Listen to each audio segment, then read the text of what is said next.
നമീബിയയിൽ സിംഹത്തിന്റെ ആക്രമണത്തിൽ വ്യവസായിക്ക് ദാരുണാന്ത്യം. 59-കാരനായ ബേൺഡ് കെബ്ബലാണ് കൊല്ലപ്പെട്ടത്.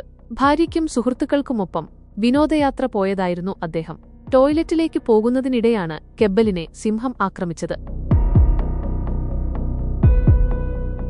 നമീബിയയിലെ പ്രശസ്തമായ ഹോനിബ് സ്കെലിറ്റൻ കോസ്റ്റ് ക്യാമ്പിന് സമീപം വെള്ളിയാഴ്ച രാവിലെയായിരുന്നു സംഭവം. സഫാരി ടൂറിസത്തിന് പോയതായിരുന്നു കെബ്ബലും സംഘവും. ടെന്റിന് പുറത്തിറങ്ങി ടോയ്ലറ്റിലേക്ക് പോകുമ്പോൾ അതുവഴിയെത്തിയ സിംഹം ആക്രമിക്കുകയായിരുന്നു. കൂടെയുണ്ടായിരുന്നവർ ഓടിയെത്തിയപ്പോഴേക്കും കെബ്ബൽ മരിച്ചിരുന്നു.